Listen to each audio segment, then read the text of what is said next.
Comment ils vont? J'ai vécu un truc complètement fou à Montréal, les gars, vraiment c'était malade. En fait, j'étais accrédité par Canal pour faire un peu de contenu pour eux et pour moi, et vraiment, j'ai passé une fin de semaine incroyable. Je vous raconte ça sur Instagram, TikTok et Short très rapidement. En tout cas, j'ai vu 11 titres de champion du monde sur un podium, et ça, c'est pas donné à tout le monde. Bref, merci à Canal encore une fois. Ce week-end, c'était le Grand Prix du Canada à Montréal, et c'est Max Verstappen qui s'est imposé devant Fernando Alonso et Lewis Hamilton. Allez, on en parle. Et abonne-toi parce que c'est le meilleur moyen de soutenir la chaîne. Au moment où je te parle, il est 6h25 du mat à Montréal. Et oui, cette vidéo va sortir dans les temps. Donc pour me donner de la force et ne rien rater de ce qui arrive, mets-moi ton plus gros pouce bleu, clique sur la clochette, appuie sur le bouton rouge et profite de la vidéo. Rien à voir, mais j'aurais fait comment pour mater le GP si j'avais été à Montréal? Eh ben il t'aurait suffi d'avoir CyberGhost VPN. Pour ne pas te retrouver dans cette fâcheuse situation, c'est simple. Tu sélectionnes la France sur CyberGhost, tu reviens sur le site qui bloquait, et là, comme par magie, ça marche. Te voilà sauvé. Tu vas pouvoir profiter de ton abonnement tout en étant à l'étranger. Grâce à leur réseau, tu ne rencontreras plus ce genre de problème désagréable et pas seulement pour la F1. Tu vas pouvoir mater tous les contenus vidéo dont tu as envie sans blocage si t'es à l'étranger. Bref, ce genre de restrictions, c'est terminé. On parle ici de 9000 serveurs répartis dans 90 pays différents. Autant te dire que t'es tranquille. CyberGhost VPN te permet aussi de masquer ton adresse IP et de chiffrer tes données quand tu en as besoin. Ce qui est plutôt pas mal quand tu as envie de te balader tranquille sur internet. Le logiciel est facile à utiliser, c'est fait pour tout le monde et toutes les interfaces. Tu pourras l'utiliser sur 7 appareils en simultané, ce qui est très pratique. Et leur service client sera dispo pour toi 7 jours sur 7, 24 heures sur 24 en 4 langues. Mais en français aussi, bien sûr. Aujourd'hui, on te propose une réduction de 83% sur CyberGhost VPN, soit 2,03€ par mois et 4 mois gratuits. CyberGhost te propose une garantie de 45 jours satisfait ou remboursé, donc t'as largement le temps de savoir si ça te va ou pas. Pour y accéder, je te mets le lien en description.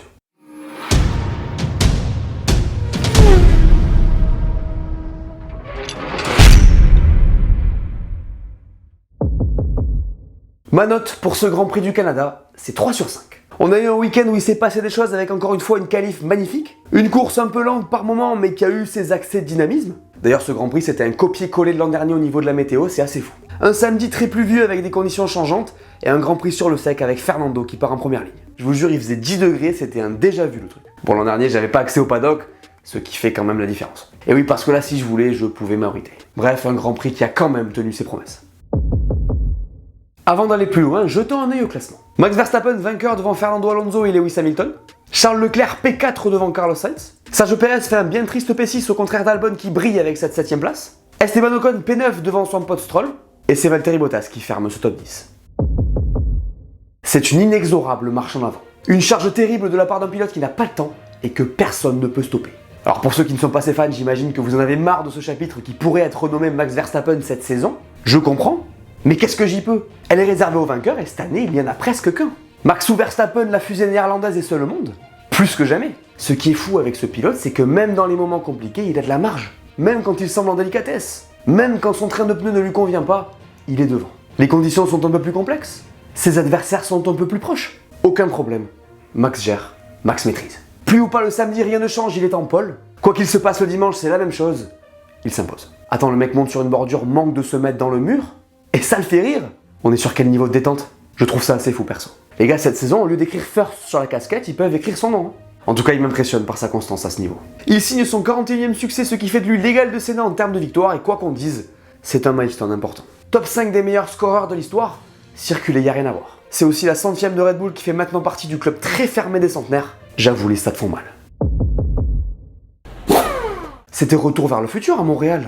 Quel combat on a eu entre les vieux briscards de cette grille. Lewis et Fernando, disons-le, heureusement qu'ils sont là. C'est fou de les voir tous les deux à ce niveau. Et je sais pas pour vous, mais pour moi c'est un plaisir. 41 et 38 ans. Ils sont où les jeunes là? Elle est où la next-gen? Pas encore à leur niveau, force est de constater. Cette bataille, elle a duré toute la course en plus. Du départ avec la prise de pouvoir d'Hamilton à la fin de la course, en passant par un dépassement incroyable de Fernando sur son rival au dernier virage. C'était beau et c'était propre. En plus, il y a de l'intox, des mind games. Le petit coup de volant d'Alonso dans la pit lane pour faire prendre une pénalité à Lewis pour un safe release là. Du Fernando tout craché. Et ça j'aime. Le gars va utiliser tout ce qu'il a dans la boîte à outils pour essayer de s'imposer. En tout cas c'est intéressant pour la suite parce que le constat qu'on peut faire après cette course, c'est qu'Aston a retrouvé de la perf peut-être grâce à sa grosse upgrade du week-end et que Mercedes continue de capitaliser sur son nouveau package. Alors je l'ai dit dans la preview, Montréal est un circuit spécial, mais il y a moyen que la bataille entre ces deux équipes nous tienne en haleine dans le futur. L'un des gros bras de ce week-end canadien, c'est Alex Albon. Attends, P7 dans cette Williams, c'est un exploit. On en parle au moment d'évoquer le championnat, mais ce résultat, il fait exploser Williams au niveau comptable. Regardez ce qu'il déclare à la fin de la course. C'était une course difficile. Je me souviens du moment où on m'a dit qu'il restait encore 30 ou 40 tours à parcourir et je me disais « Quoi ?» Je pensais pas y arriver. Les pneus ont bien tenu aujourd'hui et j'ai pu attaquer, la dégradation ayant été très bonne. Les sensations à bord de la voiture étaient similaires à celles que j'avais avant les évolutions, mais nous savons que nous avons désormais plus d'appui aérodynamique. Nous avons fait un pas en avant et tout le monde a fait de l'excellent travail. Je suis vraiment très heureux. Et oui, cette Williams, elle avait une vitesse de pointe terrible et disons-le, presque fatale pour ses adversaires. Alors c'est pas nouveau, sa voiture est toujours bien sur les tracés qui demandent de la VMAX, et là ça n'a pas raté. Ils ont fait une qualif incroyable en étant les premiers à passer les slicks en Q2, et le talent d'Albon a fait le reste. Bref, il y aura un avant et un après Montréal pour Williams. Ça fait plaisir de mettre Bottas dans les tops de ce Grand Prix. Notre ami finlandais, il a fait un gros dimanche au cœur du peloton, et les points qu'il marque sont très importants pour son équipe. Je vous rappelle que l'homme au mulet part quand même P15. Donc faire P10 avec cette Alpha cette année, c'est presque une remontada. On a clairement vu une Alfa Romeo en progrès ce week-end à Montréal, et ça fait écho à ce qui se passe depuis quelques courses. Depuis Monaco, ils ont plus la capacité à jouer le top 10 et c'est encourageant. Bon, Bottas se fait taper par Stroll sur la ligne d'arrivée, ça pique un peu, mais c'est positif. En ce début de saison, les points sont quand même rares pour cette équipe, on sent quand même Bottas souvent loin du compte, donc c'est bien, et j'espère pour eux qu'ils vont rester dans le momentum qu'ils ont en ce moment. Ferrari est dans les flops de ce débrief comme souvent, mais là c'est un peu moins grave que d'habitude. La raison de leur présence ici ? Leur samedi ? Il y a toujours un truc avec eux et ce qu'ils ont fait en qualif pour un team de leur calibre, c'est pas possible. Quand Charles te dit qu'il pense qu'il faut passer les slicks, faut que tu sois prêt à le faire. Presque tout le monde a eu juste dans ces conditions changeantes dans cette Q2, et même Williams a montré la voie. Charles il va devenir fou avec ses fautes à répétition. Alors on l'a senti qu'il était lassé, hein. Pour la première fois, il était même limite critique devant les médias. Il dit qu'on l'écoute pas assez et en vrai on le comprend. À un moment donné, tu peux plus juste dire je vais en parler avec l'équipe pour essayer de comprendre. T'es un être humain, t'en as marre, tu le dis. En vrai, il a raison, faut que ça change parce que ça gâche son week-end. À Montréal, Ferrari avait vraiment du rythme, les conditions étaient bonnes pour eux. Sans ce samedi, ils auraient pu être vraiment bien et on aurait pu voir un remake de Bakou. Mais bon, ils en ont décidé autrement. Après, il faut le dire, ils ont été très bons en stratégie. Pour une fois, c'est eux qui ont eu juste et honnêtement, c'est propre. Ils nous ont tous eu, moi le premier. Attends, quand je vois qu'ils s'arrêtent pas sous safety car alors que tout le monde le fait, je me dis oh non, ils vont récidiver. Mais c'est eux qui avaient raison. En fait, je suis assez frustré pour la Scuderia parce que pour le coup, dimanche, ils ont été bons. Ils ont fait ce qu'il fallait, ils ont bien manœuvré. La voiture était bien, les stratèges aussi. Ils ont joué en équipe avec des petites consignes. C'était bien fait. Mais bon voilà, on a du mal à mettre les 3 jours bout à bout et ça c'est vraiment dommage. En parlant de dynamique, il y en a un qui abuse un peu en ce moment, c'est Carlos Sainz. Cette session de qualif était juste hallucinante de sa part. Il prend une pénalité et c'est le règlement, mais en vrai je sais pas ce qu'il a cette saison. Il galère un peu avec le fait de gêner les autres et avec Pierre c'était franchement abusé. Le pire c'est que Gasly ne peut rien faire à part être énervé et ça c'est dur. Ce qui m'a saoulé aussi un peu en vrai, c'est ces déclats qui sont franchement hypocrites. Alors il n'a pas 100% tort non plus, les conditions étaient galères, mais sur cette journée-là en vrai il est passé à côté. Bref, j'espère qu'il va se reprendre, parce que mine de rien, son comportement fait aussi perdre une opportunité à son équipe. George Russell dans les flops, c'est assez rare pour être souligné. Et oui, le gentleman anglais n'a pas vraiment tenu le coup au Canada, en témoigne sa fragile sortie de piste en début de course. J'avoue, j'ai été étonné de le voir casser la voiture comme ça, tout seul. Alors on le sait, ce virage est traître, Max a lui aussi failli se faire piéger, mais là, comme ça, à ce moment-là, j'avoue que ça m'a surpris. Alors il voyait Alonso et le podium devant lui, il voulait s'en rapprocher, mais bon, sur ce circuit, l'erreur ne pardonne pas. Bienvenue à Montréal. En vrai, ça pique un peu pour lui parce qu'en interne, c'est un GP qui peut laisser des traces. Il se fait taper en qualif sous la pluie, exercice où le pilote prime, vous le savez, et il prend un score de tennis dans la tronche, ce qui le relaie à 37 points de Lewis. Écoutez ce qu'il a déclaré. Tout d'abord, je suis désolé pour l'équipe car tout le monde a énormément travaillé. C'est une petite erreur de mon côté avec d'énormes conséquences. Je suis évidemment déçu. Le positif est que la voiture était rapide sur un circuit où l'on n'aurait pas dû l'être, mais ce n'était pas suffisant et il y avait au moins 12 points à marquer pour l'équipe. Il n'y a donc pas que des mauvaises nouvelles. Sergio. J'ai l'impression de me répéter, c'est un délire. Qu'est-ce qu'il est inquiétant, Checo ? Ça fait peur. Il est en train de nous refaire une 2022 là, c'est quand même fou. Il est nulle part les samedis et il fracasse les dimanches. Tu vois la tronche de Horner après la Q2, tu captes direct le fond de sa pensée. Ça fait 3 qualifs de suite qu'il ne va pas en Q3. Est-ce que le mot ne serait pas inadmissible ? Après, je sais pas quoi vous dire à part que je suis pas surpris. Mais bon, à ce point-là, je sais pas franchement. Le mec va se créer un complexe si ça continue.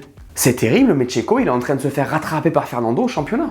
Imagine, il termine pas P2 avec cette voiture-là. C'est presque une faute professionnelle. Alors encore une fois, on ne sait pas à quel point l'huissier. Les problématiques sont peut-être les mêmes que l'an dernier. Mais bon, en vrai, pour Red Bull, ça fait un peu tâche d'avoir ce mec qui galère autant. Après, je sais pas, peut-être qu'ils sont contents, hein. Ça va tant qu'ils sont largement devant avec Max. Mais là, pour Sergio, c'est plus que limite. En fin de course, il a pas réussi à revenir sur les Ferrari alors qu'il était mieux sur les pneus quand même. Avec cette Red Bull, ça la fout mal. Regardez ce qu'il a déclaré. Je suis inquiet. On n'avait pas le rythme et on ne comprend pas pourquoi. On doit trouver la solution, on doit s'asseoir, tout revoir. Et il est important de comprendre ce qui se passe. Bref, c'est dur et ça se voit. Vous avez vu les chicanes mobiles du circuit Gilles Villeneuve ? Non ? Mais si elles sont blanches avec une touche de rouge, elles ont 4 trous. Et oui, les As sont dans les flops de ce Grand Prix. Et c'était pas parti comme ça à la base. Le tour de Nico Hülkenberg, il vous a pas régalé? Bon, il se fait pénaliser derrière, mais en vrai, ils sont bons ces Américains là. Toujours dans les bons coups le samedi. Mais bon, la joie a été de courte durée. P5 au départ, P15 à l'arrivée pour Hulk, avec presque l'impression qu'il se faisait dépasser à chaque tour. Et oui, cette As manque énormément de constance sur les longs relais et ça éclate les dimanches de cette équipe. Si t'ajoutes à ça un problème moteur pour Nico, ça fait un dimanche fracassé au sol. Même chose d'ailleurs pour Magnussen qui a lui passé plusieurs secondes à l'arrêt après un accrochage avec De Vries. C'est pas vraiment une bonne situation. En bref, As c'est comme McLaren à Barcelone, au top sur un tour, au fond sur 70. La semaine dernière, je vous avais demandé si vous pensiez que Mercedes pouvait revenir sur Red Bull dès cette saison, et vous avez répondu. Toi Squeaky, tu nous dis, il est fort ce Jean-Michel Prédiction quand même. Ça c'est pas le bon commentaire. Lewis44, tu nous dis, en tant que fan de Mercedes, je ne pense pas qu'on puisse se battre avec Red Bull car ils ont trop d'avance, mais on peut s'imposer comme la deuxième force du plateau. Très pragmatique ce Lewis. Qu'est-ce que t'en penses Navé? L'an dernier, Mercedes était revenu sur Red Bull en fin de saison. J'ai l'espoir qu'ils nous le refassent cette année. Les améliorations ont l'air de plutôt bien fonctionner. J'ai hâte de voir ce que ça va donner à Montréal, mais surtout à Silverstone où, souvenez-vous, Lewis jouait la victoire l'an dernier. On peut imaginer que sur certains circuits ça va se rapprocher, et bon ça va être chaud vu l'avance qu'ils ont. Tout ça m'amène vers la question du jour, et là je veux absolument votre avis. Pensez-vous que Charles doit s'imposer dans son équipe quitte à la critiquer de temps en temps? Ou alors doit-il s'abstenir et continuer à fédérer autour de lui? Comme d'habitude je sélectionne 2 commentaires, et on en parle au prochain débrief. Jetons un œil au championnat. Chez les pilotes, Max augmente son avance sur son coéquipier à 69 points. Fernando Alonso se rapproche à 9 unités de Sergio Perez. Et Lewis Hamilton est toujours P4, loin devant Carlos Sainz et George Russell. Côté constructeur, Red Bull a maintenant 154 points d'avance sur Mercedes qui devance Aston de 13 points. Alpine prend le large sur McLaren. Et c'est Williams qui fait la belle opération de ce week-end. La suite c'est dans 2 semaines et c'est en Autriche. Retour en Europe pour le 9e Grand Prix de la saison avec un week-end qui s'annonce très sympa. Vous le savez, Red Bull sera à domicile, en espérant qu'il soit un peu challengé quand même. Concernant ce qui arrive sur la chaîne, surtout ne bougez pas. Le prochain podcast arrive et je pense qu'il va vous plaire. Je vous réserve aussi pas mal de contenu court donc sur Instagram, Short et TikTok, donc restez vigilants. Voilà, merci à tous de m'avoir écouté, j'espère que cette vidéo vous a plu. Laissez-moi un pouce bleu et dites-moi en commentaire ce que vous avez pensé de ce Grand Prix. N'oubliez pas la question du jour et d'aller voir mes dernières vidéos que vous n'aurez pas vues. Dites-moi tout et on s'abonne. Allez, ciao!